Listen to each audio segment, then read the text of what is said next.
안녕하십니까. 오랜만에 동영상 드리는 것 같아요. 저도 개인적으로 일이 많았습니다. 우리 딸내미들, 우리 와이프 영주권 나와서 미국 보내느라고 하여튼 몇 달 동안.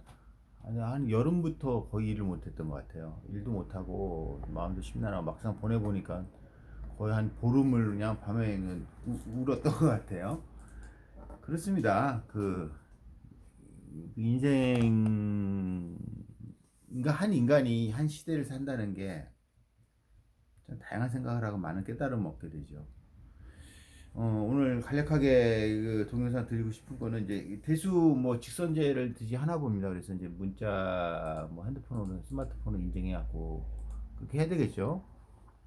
그래서 몇 가지 고찰해 볼 것이 있는데 뭐 늘 제가 이런 거 얘기 드리지만 뭐 우리가 이제 예전에 뭐 박정희 독재 시절도 아니고 대의원제로 인해서 어떤 단체장을 뽑는다는 것이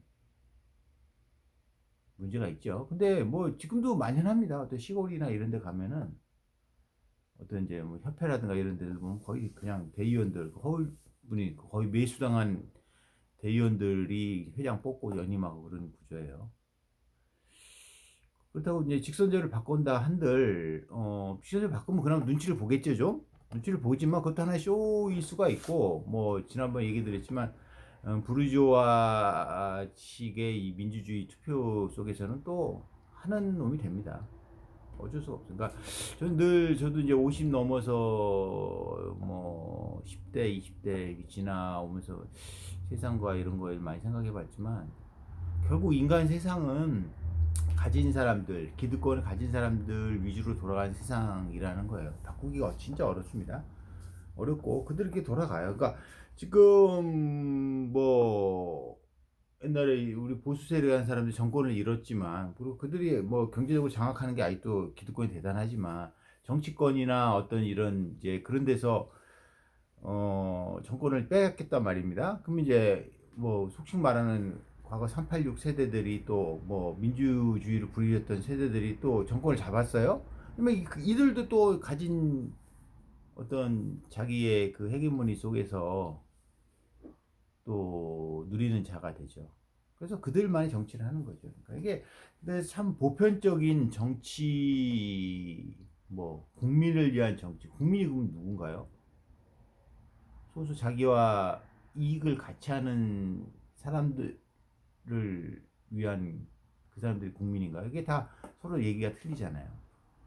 그래서 오늘 우리 대한수의사회 회장 선거가 언제죠? 내년 2월인가요? 3월인가요?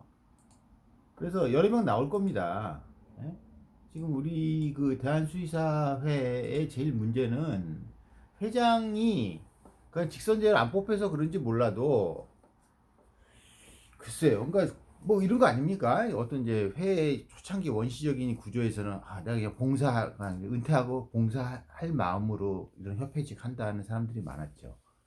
그런 사람 치고 순수하게 봉사를 했던 사람들은 많지 않았던 것 같아요. 과거 정영채 회장님 정도? 그분은 진짜 봉사하는 마음이 많으셨어요. 그냥 나이들 지도 있고, 자기 돈 써가면서 하시는 분 같고, 지금 또 그 이후 되신 분이 누군가요, 지금? 삼선하신 것 같은데. 과연 이제 이런, 김은경 회장님? 뭐 들린 소문도 있습니다. 어떤 설일 수도 있지만, 보세요. 그러니까 우리가 대한수의사 회장 무급이잖아요. 다만 이제 뭐 판공비나 이런 거 뭐 자기 쓰는 것들 해서 뭐 1년에 몇 억 쓸 거예요, 아마. 그거 왜? 그것만 갖고 살 수 있을까요? 벌어놓은 재산이 많지 않고서는? 그래서 어떡합니까? 대한수의사 회장이라는 직을 통해서 얻는 정보, 어떤 기득권 통해서 자기 사업을 할 수 있어요. 개인적인 이득되는 사업. 이걸 우리가 우리 정관에 금지하고 있지 않죠. 그래서 딱히 뭐라 할 수도 없어요. 왜? 대한수의사에서 월급을 주지 않잖아요. 뭐 김혁근 회장님도 뭐 그간 9년 하시면서 한참 일하고 돈을 더 벌어시긴데 뭐 여타 쪽에서 뭐 이득에 되는 개인적인 사업을 할 수 있죠. 그걸 비난할 수가 없어요. 우리 뭐 흔히 말해 조국 이번 사태를 보시면 명료하게 드러나지 않습니까? 그러니까 개인이 내 개인적인 게 정의와 민주적인 거를 추구한다고 하지만 기존에 기득권이 있는 애들을 밀어내야 될 거 아닙니까? 검찰 조직이라든가 이런 걸 밀어내려면은. 그렇지만 결국 내 개인적인 가족적인 걸로 돌아가서는 있는 돈 갖고 돈놀, 돈놀이를 해야 되는 거 아닙니까 결국. 자기 수익을 위해서, 그리고 가족의 평안을 위해서, 그 다음에 궁극적으로는 자기 가문의 이 부를 위해서. 그걸 딱히 비난할 수가 없어요. 그렇죠? 그러니까 조국이라는 사람도 평생 그렇게 선하고 뭐 정의를 위해서 뭐 이념적으로 살았다고 하지만 시장의 실생활은 그렇지 않다는 거예요. 그다음에 부인이 끼고 이렇게 되면은 돈이 돈을 낳는 자본주의 시대 아닙니까? 그걸 비난할 수 없어요. 자본주의 시대에서는. 그러니까 저도 나이가 50 넘어서 명료하게 느끼는 게 그겁니다.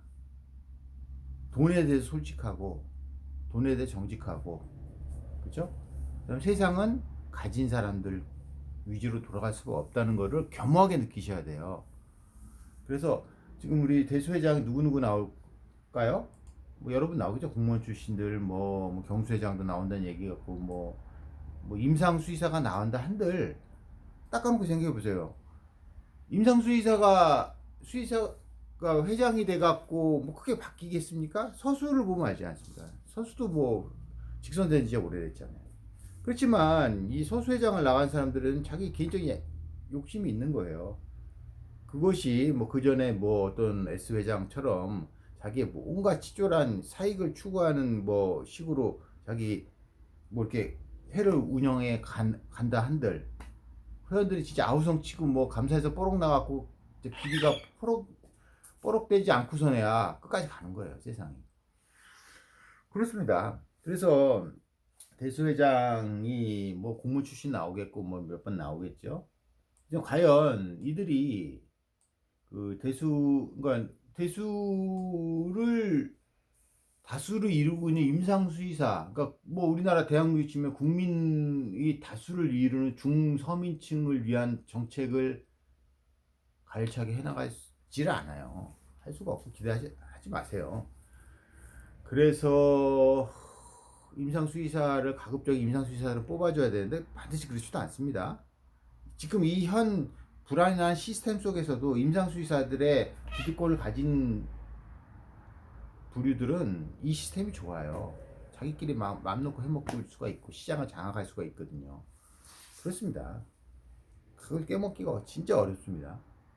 진짜 우리 뭐 지금 대한의사회 그 최대집 그 또라이처럼 뭐 그렇게 또 대정부 투쟁을 한다 하는 것도 문제입니다. 그렇게 할 사람도 없죠. 만약에 한다 한들 우리가 그러면 뭐 농림축산부나 보사부 상대로 뭐 투쟁을 해요?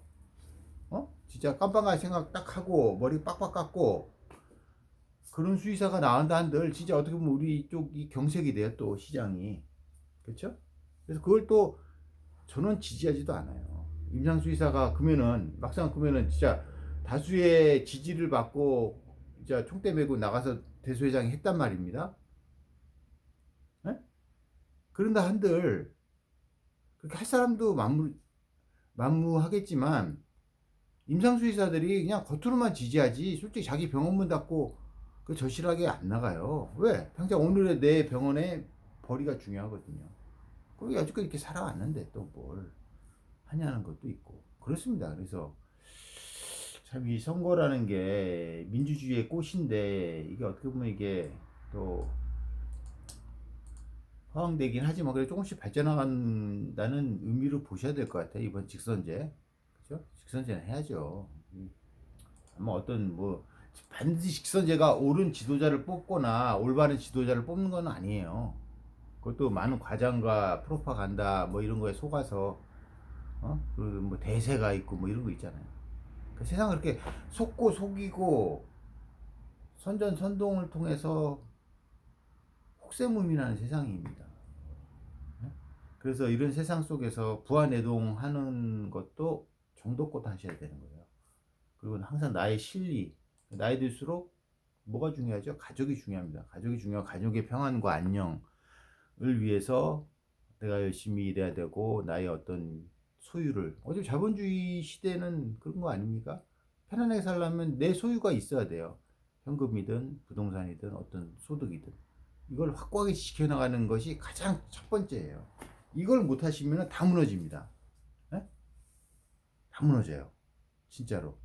내가 진짜 큰 뭐 이제 독립투사 독립운동 할 거 아니면 독립운동하는 사람들의 처절한 역사를 보시지 않습니까? 있던 거 다 말아먹고 자손들 비리비리 사는 거. 세상이 그래요. 어? 그거를 이해를 하셔야 될 거예요. 그 세상이 그렇게 반드시 오늘도 내가 오늘 누구야? 박주민 변호사 지금 이제 의원 됐죠. 뭐 생일이라 그래서 뭐 카톡 좀 보내는데 세상이 반드시 정의롭게 돌아가지 않습니다. 그 정의로운 게 또 반드시 경제를 살리지도 않아요. 그걸 이해하셔야 돼요. 지금 문재인 정부가 뭐 진짜 딱히 나쁜 일 하는 거 없잖아요. 어? 일본한테 니네들 경제보복 먼저 해서 지소미아 파괴하겠다는 게 뭐가 정당한 거 아니에요. 진짜 떳떳한 거고. 근데 욕을 얻어 처먹잖아요. 경제 마비됐다. 오늘 증시 폭락했죠 또? 답답한 거예요. 그 세상이 그렇습니다. 이 자본주의의 경제는 반드시 정의롭지가 않아요. 속고 속이고 속여먹고 뭐 이런 것 속에서 어떻게든 간에 개인이 처신하기가 힘듭니다. 한 정부도 마찬가지예요. 자, 판이하게 갈리지 않습니까? 누가 대수회장이 된들, 누가 대통령이 된들, 이 자본주의, 그 인간의 이기적인 속성에 근거한 자본주의의 속성은 우리 인류 문명을 극도로 발전시켰죠. 그렇지만 거기에 따른 폐해가 심하죠. 어쩔 수 없어요. 자본주의 시대가 그러니까 우리가 선언적인 어떤 이념적인 공산주의가 다 실패했지 않습니까? 100년 전에 태동했던 것들이. 인간의 이기적인 본능적인 속성에는 자본주의가 최고로 맞습니다. 그리고 아마 인류는 이 자본주의를 통해서 최대한의 문명의 발전을 할 거예요.